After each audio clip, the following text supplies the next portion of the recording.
eu sou Ludmila, sou médica gastroenterologista e hoje eu vou falar um pouco para vocês sobre coisas que ninguém fala sobre doença inflamatória intestinal.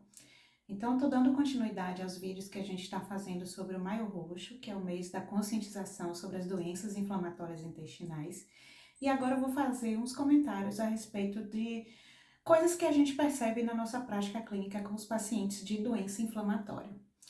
Então, normalmente, né, uma coisa que a gente vê e que é muito triste para a gente às vezes, é que esse paciente já chega no nosso consultório tendo vivido uma peregrinação pelo sistema de saúde, né?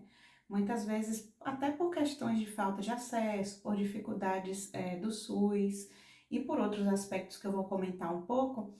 Então, normalmente esses pacientes são aqueles pacientes que vão chegar para você já com um pacote de exames, que já passaram por diversos médicos, são pacientes que inclusive já estão abalados psicologicamente por estarem vivendo todo um processo de diagnóstico complexo, né? Então, a gente precisa alertar um pouquinho a respeito disso, principalmente porque é muito sofrido para esses pacientes passar por isso, né? Então, assim, existem vários motivos para esses pacientes viverem essa peregrinação aí, né? A principal delas é porque simplesmente o diagnóstico, às vezes, ele não vem escrito na testa do paciente, né? Vem assim, eu tenho doença de Crohn, eu tenho retocolite ulcerativa, não.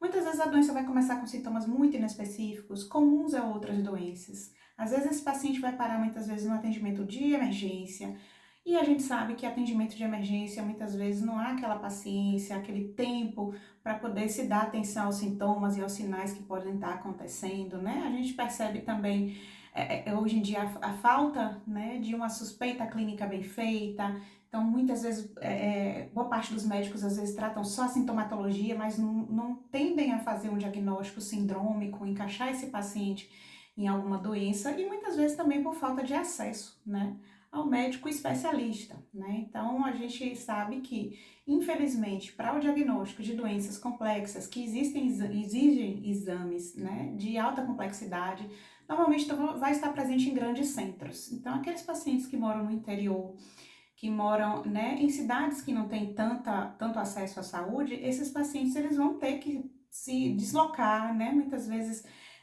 sem recursos para isso, para grandes centros, para cidades grandes, para poder dar prosseguimento tanto para a investigação quanto para o tratamento, né? Então, essa logística toda do paciente com doença inflamatória intestinal é uma causa importante aí de sofrimento para esses pacientes.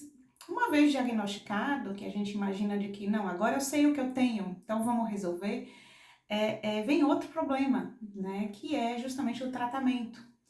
Alguns pacientes vão precisar, né, no caminho deles aí, de medicamentos que geralmente têm um custo muito alto.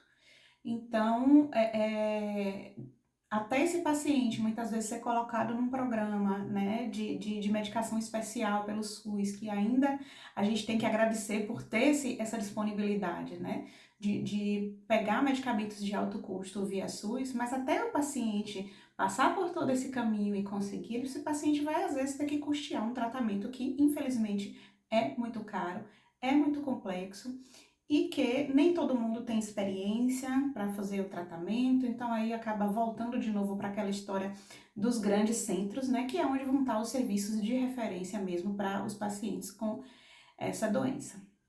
Outra coisa que é um fator, né, que ninguém fala a respeito, é que esses pacientes precisam de um acompanhamento multidisciplinar, ou seja, esse paciente já passou pela via crucis do diagnóstico, esse paciente já está em tratamento, mas esse paciente ainda assim tem outras questões que vão precisar de acompanhamento. É importantíssimo o suporte nutricional, né? Então, esses pacientes precisam de um acompanhamento por um nutricionista.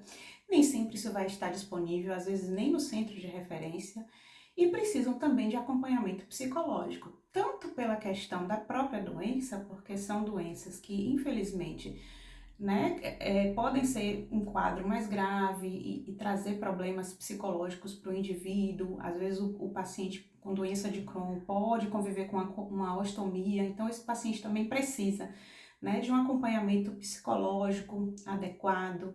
E a gente sabe que é muito difícil conseguir reunir tudo isso num único lugar, né? Além disso, pacientes também que são ostomizados, eles precisam de um acompanhamento especializado para quem sabe cuidar de uma ostomia, ou seja, a gente percebe que é um conjunto de fatores que tem que dar certo para esse paciente ter um bom tratamento, um bom acompanhamento.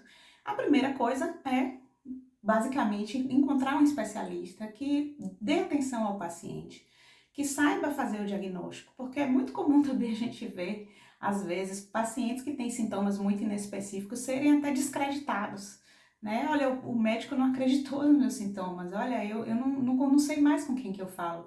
Então, assim, é importante, né, passar por um médico especialista que tem experiência em lidar com esses pacientes, né?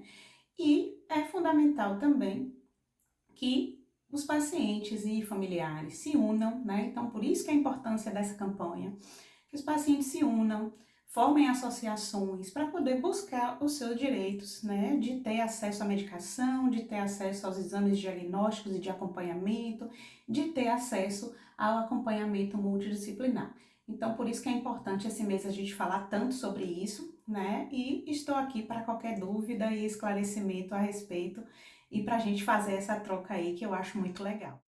E se você gostou desse vídeo, curta, compartilhe, envie para os amigos, para pessoas que vocês possam conhecer que já tenham passado por isso, né? E isso não é importante só para doença inflamatória, mas a gente sabe que pacientes que sofrem de doenças raras ou de doenças de diagnóstico difícil vão passar por esse processo todo. Então é importante a gente falar sobre isso e estarei aqui sempre à disposição de vocês. Um abraço a todos.